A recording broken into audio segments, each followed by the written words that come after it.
Hello people. आज का हमारा टॉपिक है SEBI issues guidelines for market infrastructure institutions. But SEBI क्या है?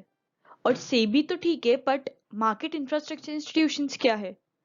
तो to know more about it, let's move forward. But before that, don't forget to subscribe to the channel of News Canvas. So first let's know what is SEBI. SEBI का full form है the securities and exchange board of India. Securities क्या होते हैं? Securities financial institutions होते हैं जिसको public और private market में यूज किया जाता है to raise capital. For example shares एक टाइप ऑफ सिक्योरिटी है। तो सेबी पहले एक नॉन स्टैट्यूटरी बॉडी थी 1988 में, जो सिक्योरिटी मार्केट को रेगुलेट करती थी। 30 जनवरी 1992 में इसको स्टैट्यूटरी पावर्स मिली according to the SEBI act of 1992। 12 अप्रैल 1992 को ये एक ऑटोनमस बॉडी बन गई और ये गवर्नमेंट ऑफ इंडिया के अंदर रेगुलेटर ऑफ कैपिटल मार्केट के नाम से जानी गई। जो हेडक्वार्टर्स है security and exchange board of India यानी कि सेबी के, वो मुंबई यानी कि महाराष्ट्र में लोकेटेड है और 4 रीजनल ऑफिसेज है न्यू दिल्ली, कोलकाता, चेन्नई और अहमदाबाद में। So now we have gained some knowledge about SEBI. Let's know more about market infrastructure institutions, which can be also known as MIIs. MIIs constitute of stock exchanges, depositories and clearing corporations. इन तीनों को अगर हम collectively ले तो इसको हम MIIs बोल सकते हैं। ये जो इंस्टीट्यूशन है वो सिस्टमैटिकली इंपॉर्टेंट है किसके लिए? कंट्री के फाइनेंशियल डेवलपमेंट के लिए और सिक्योरिटीज मार्केट के इंफ्रास्ट्रक्चर के लिए ये काफी नेसेसरी चीज है। तो अब हम जानते हैं कि stock exchange which is a part of market infrastructure institution वो एग्जैक्टली होता क्या है। इंडिया का स्टॉक एक्सचेंज एक मार्केट जैसे सर्व करता है, बट किसका मार्केट? फाइनेंशियल इंस्ट्रूमेंट्स का। फाइनेंशियल इंस्ट्रूमेंट्स जैसे कि हमने पहले भी देखा था, स्टॉक्स, बॉन्ड्स, कमोडिटीज, ये सब के लिए एक मार्केट जैसा ये सर्व करता है। यहाँ पर स्टॉक्स, बॉन्ड्स और कमोडिटीज ट्रेड किए जाते हैं। ये नहीं अगर मेरे पास स्टॉक है तो मैं किसी और को दूंगी और उसके बदले I will take the money, और किसी और के पास स्टॉक है या बॉन्ड है या कमोडिटी है तो ही और she will give it to me and I will give him or her the money. So next we will come to depositories, which is the second part of market infrastructure institutions. तो depositories banks, organizations या institutions होती है जो कि securities को यानी कि ये जो financial instruments होते हैं उनको hold करके रखती है और assist करती है इन सब securities को trade करने में। Okay, and the third and the last part of MIIs is clearing corporation. So what exactly is clearing corporation? A clearing corporation is an organization or an entity affiliated with a stock exchange whose primary objective is to oversee the handling of confirmation, settlement and delivery of transactions. यानी कि जो भी securities का settlement हो रहा है या delivery हो रही है, जो कंफर्मेशन हो रहा है, इन सब चीजों को हैंडल कौन करता है? Clearing corporations. So why SEBI, stock market, NSE इतने न्यूज में है? It is because on 24th February stock market was closed for 4 hours. ऐसा क्यों? क्योंकि 24th February को बहुत ज्यादा ट्रेडिंग आउटरीच हो गया था, बहुत ज्यादा ट्रेडिंग हो रही थी। इतनी trading primary site usually handle नहीं कर पाती, तो प्रोसीजर ऐसा है कि प्राइमरी साइट से डिजास्टर रिकवरी साइट में ऑपरेशंस को शिफ्ट किया जाए, पर वो समय रहते ऑपरेशन शिफ्ट नहीं हुए, इसके कारण प्रॉब्लम्स क्रिएट हुई और 4 घंटे के लिए पूरे स्टॉक मार्केट को बंद रखना पड़ा। Related to this matter, the SEBI on Monday directed the management of National Stock Exchange to fix individual responsibilities and determined why it failed to shift the operations.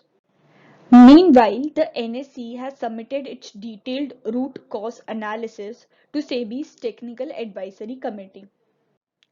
तो अब जो NSE है वो एक प्रेस स्टेटमेंट में अपनी सफाई देते हुए कहते हैं कि पोस्ट हॉल्टिंग ऑफ ट्रेडिंग, यानी ट्रेडिंग जो हमने हॉल्ट कर दी थी उसके बाद हमने बहुत सारे अवेलेबल ऑल्टरनेटिव्स को हमारे सामने लिया और एक डिसीजन लिया मार्केट वापस खोलने का, जिससे इजीली हम मार्केट को खोल पाए और कम से कम डिस्ट्रप्शन हो मार्केट के पार्टिसिपेंट्स को। ऑल्सो डिसीजन लिया गया कि कैसे हम जो प्राइमरी साइट में डेटा डिजास्टर रिकवरी साइट में चला गया था वहां से वापस प्राइमरी साइट में कैसे लिया जाए। एनएससी ये भी कहता है कि रेगुलरली डीआर रेडीनेस को चेक किया जाता है, क्योंकि ये सेबी के रेगुलेशंस है जहाँ पर क्वार्टरली ड्रिल्स कंडक्ट होती है एंड लाइव ट्रेडिंग सेशंस होते हैं डीआर साइट से ट्वाइस अ ईयर। एनएससी का एक प्राइमरी डेटा सेंटर है उसके हेडक्वार्टर्स में मुंबई बीकेसी में। वो एक नियर डिजास्टर रिकवरी साइट को भी मेंटेन करता है कुर्ला में, और एक डिजास्टर रिकवरी साइट है चेन्नई में। तो ये जो अनएक्सपेक्टेड बिहेवियर हुआ है उसका एक मेन रीजन एनएससी ने ये दिया कि बीकेसी में और कुर्ला के सेंटर्स के बीच में डिगिंग एंड कंस्ट्रक्शन चालू है, जिसके कारण दोनों भी जो सेंटर्स है वहाँ की टेलीकॉम सर्विसेज लिंक नहीं हो पाई। अब लिंक नहीं होने के कारण ये अनएक्सपेक्टेड बिहेवियर हुआ of storage area network system, following which the risk management system of NSE, clearing and other systems become unavailable. तो इतना बड़ा इंसिडेंस होने के बाद सेबी ने क्या गाइडलाइंस दी है एनएससी को कि वो फॉलो करे ताकि ऐसा इंसिडेंस इन फ्यूचर ना हो। जो न्यू गाइडलाइंस है वो 90 डेज में इम्प्लीमेंट हो जानी चाहिए। इस फ्रेमवर्क के अंदर जो अनअनाउंस्ड लाइव ट्रेडिंग सेशंस है वो कंडक्ट होने चाहिए डीआर साइट में of the MIIs with a notice of 4 hours from SEBI before the start of the trading sessions starting from April 2021। A disaster recovery site एक ऐसी प्लेस है जहां पर company can temporarily relocate to following a security breach और natural disaster. ये ensure करती है that a company can continue operation कब तक, जब तक सेफ नहीं हो to resume work at its usual location या तो फिर एक न्यू परमानेंट लोकेशन में।